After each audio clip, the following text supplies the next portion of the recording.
Hello everyone, it's Shane Conto, your Wasteland reviewer, and I'm here to review this new comedy out of Australia called June Again. And this is from writer-director JJ Winlove, and this film focuses on June, who's a woman in a nursing home with dementia, who has like a day or so of just clarity after years of being in this nursing home, and then tries to fix her broken family.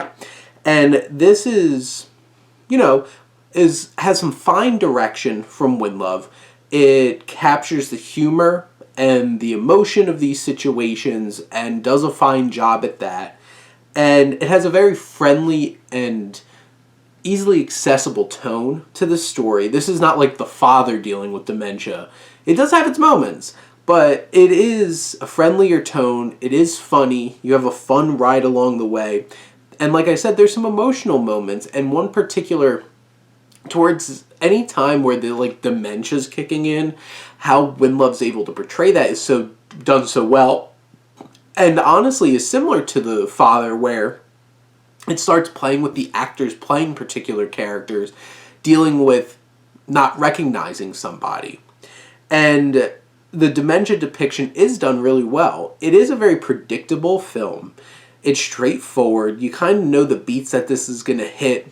You know, she gets out, she's trying to put her family back together. Her family's going to be all okay. But inevitably, dementia doesn't just magically disappear. And it has some harder moments towards the end that are emotionally resonant, and Winlove does a fine job of conveying those emotions and keeping this audience hooked. It could have dug deeper. It could have been a little bit more somber and intense in what it's portraying, but it goes for this lighter tone, and it's an entertaining and worthwhile experience watching this film that does understand the weight of what's going on, even if it does have a lighter tone. You have Noni Hazlehurst, who plays June, who gives a fantastic performance. She is there.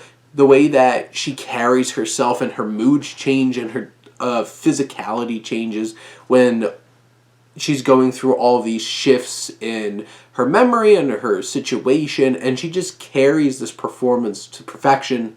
You have Claudia, Karvan, who plays her daughter, who's very endearing, and you feel a good connection to her throughout the film. Stephen Curry plays her son, who's a little down on his luck and a bit awkward, but you feel for him, and Curry does a fine job of portraying this character. And in the end, it's sweet. It's melodramatic, it's funny, it has its moments, and I think it does a fine job with this story and tugs on those heartstrings when it needs to, and gives you a nice laugh when you need it. And it has some really strong, well thought out, well written moments, even when, as a grander story, it's a bit predictable and straightforward. But overall, I think this is a fine film. It's an accessible film and does a fine job and respectful job of depicting dementia. So this is a fine little film to check out on VOD. But those are my thoughts on June Again. Let me know what you think, and let's talk some movies. But thank you as always for tuning in and supporting your Wasteland reviewer.